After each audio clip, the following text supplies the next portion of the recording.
gentlemen, boys and girls, children of all ages, welcome to episode 67 of The Revolution. Greetings and salutations, all you friends and family, fans and followers of the Zita Nation. I am your host with the most from the east to the west coast, like peanut butter on your breakfast toast. Emperor Zita, coming to you from my favorite place in the world, the Fortress of Solitude, here in Etobicoke, Ontario, Canada.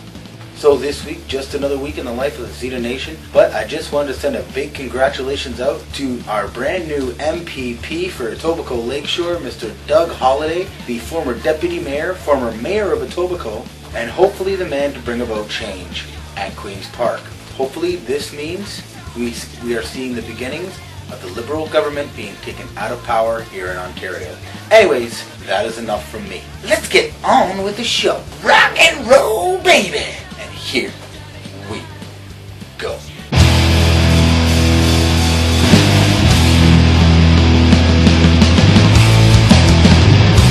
Anthony's growing fast.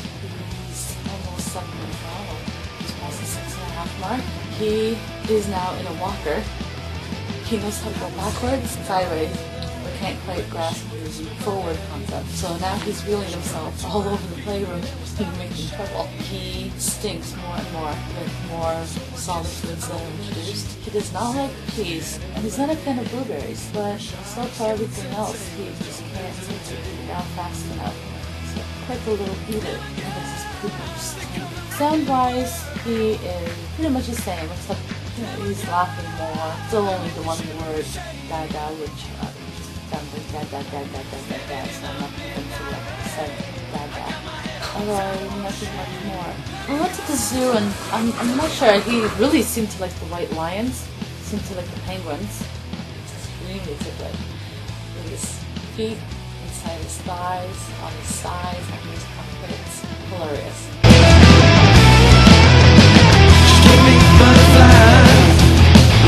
Devilish eyes. That's when she put my hand in between her thighs. Night wasn't getting any younger. It was a sober thought. So have another drink and give me all you got.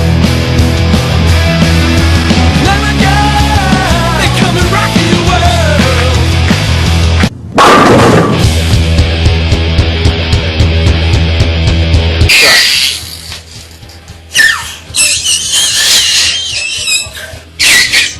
Anthony!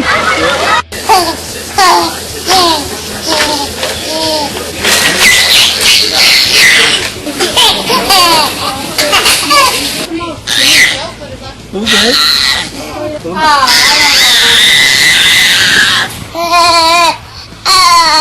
And 2, and 1, and 2, and 1, and 1.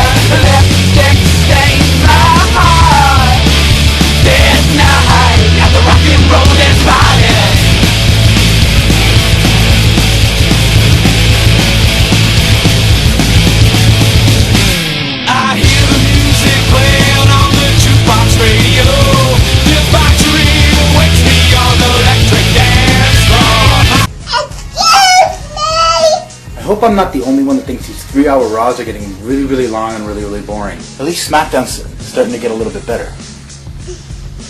It's closer time! So CM Punk came out this week, beat the crap out of Curtis Axel, and sent a message to Paul Heyman. Now I'd like to see him come after the Beast and beat him down. I've got to say, the match I'm looking forward to the most for SummerSlam is CM Punk and Brock Lesnar. That is going to be the main event of the night. That better close out the show. And I really think Punk is going to do better numbers against Brock Lesnar than Triple H ever did. Yes! Yes! Yes!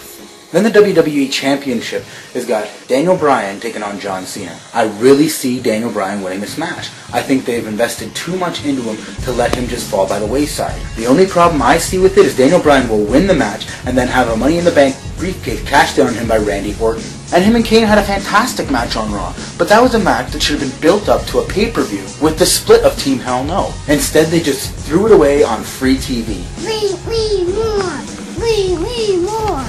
John Cena versus Ryback sucked. It always sucks, because Ryback cannot work. John Cena needs a good opponent to have a good match. And he's put in some spectacular ones, but Monday was not one of them. And who knows, maybe, just maybe, this is a way to have John Cena turn heel by losing it on Daniel Bryan. You can see me. So Dolph Ziggler is completely out of the World Heavyweight Championship picture. Now they have him feuding with Big E Langston because of AJ. I think he should be facing Del Rio for the World Heavyweight Championship. But at least we have Christian in that slot. What a fantastic triple threat between Christian, Randy Orton, and RVD on SmackDown Friday. That's what you call a triple threat match. TNA should take note for their X Division crap. But I'm really glad to see Christian back into the title picture, and I'm hoping he takes the title off of Del Rio. I'll tell you this, if Bryan doesn't take the title off of Cena, then Christian will take the title off of Del Rio. You need a face holding the title to have the heel chase. One thing about TNA I have to touch on this week, the big reveal was Tito Ortiz. Come on. What a waste of time. And once again, my boy, Zack Ryder, nowhere to be seen. Now I know, they were taped episodes, so we knew last week that Zack Ryder was not going to get on Raw and was not going to get on SmackDown. And now they've stopped running his PSAs. Zack Ryder gets absolutely no respect from management, no respect from the WWE. Yet they push Twitter, Tout, and their WWE app, bleeding the social media dry for every show that they have. A concept that would be lost on them if it wasn't for Zack Ryder hitting it so huge on Twitter and hitting it so huge on YouTube. I'm really hoping Zack Ryder gets a new show, because I really miss See True Long Island Story. And hell, I really miss seeing Zack Ryder, even if he's just jobbing.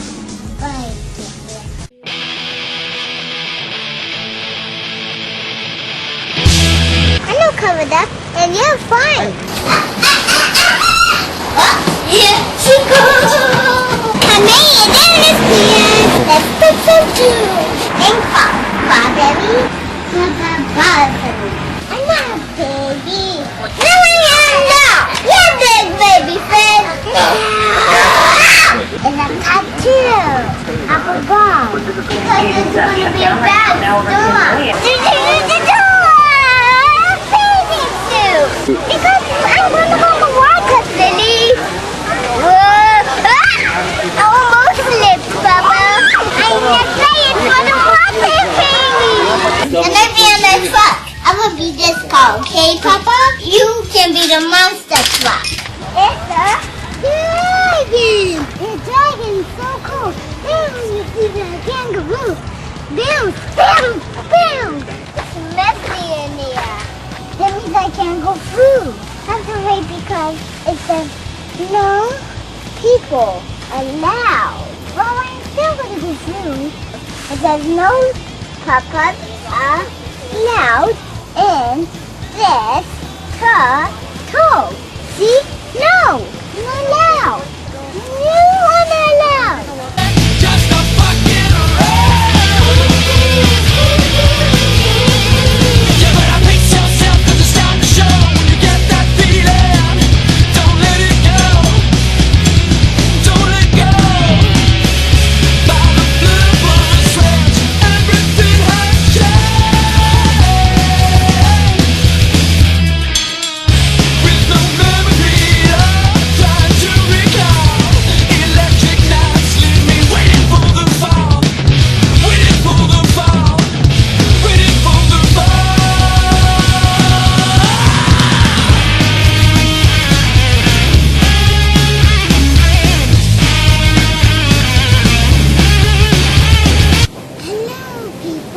Hello, Hello, people. people. It's comic book day. That's right, it's comic book day. We're We're here on our way down to Excalibur Comics. to discover comics. One. Catherine has done her own makeup today. She brought her purse along with her. And we're both wearing our our Green Lantern rings. That's right. We're going to go down and see the prophet and the expert. Find out what they have to say this week. We have Magz on camera as always, and the little man is sitting in the stroller after a nice long nap this morning. So, we will see you soon, people.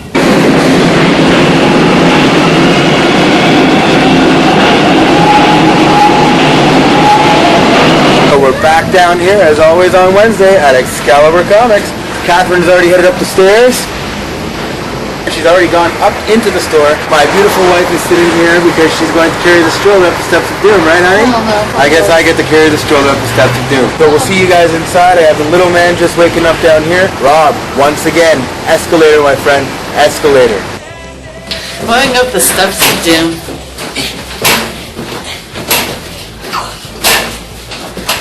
Someone seems to enjoy it though. This is Excalibur Comics, 3030 Bloor Street West, upstairs above the Kingsway Theater. This week, unlike Inner Space, I will continue on plugging Marvel books, which they don't. They were 3 weeks in a row they were plugging Marvel, and for some reason they're not doing any Marvel, so I don't know, maybe this week they will. Who knows, but unlike Inner Space, Marvel's #1, so I plug them all the time. Okay, we'll start off with Incredible Hulk, Mark Waid, Nina Seymour, one of the best writers in comics right now. I'm sure there are people that dispute that. His artwork is really nice, so you'll enjoy this book. And ironically enough, the same one comes out at the same time with old Daredevil. So we have two Mark Waid indestructible Hulk and Daredevil, the Man Without Fear, both by him. Pick them up, they're quite good. Another thing that I won't recommend, which I'm going to get kicked out, is the fact that Angela is in Guardians of the Galaxy.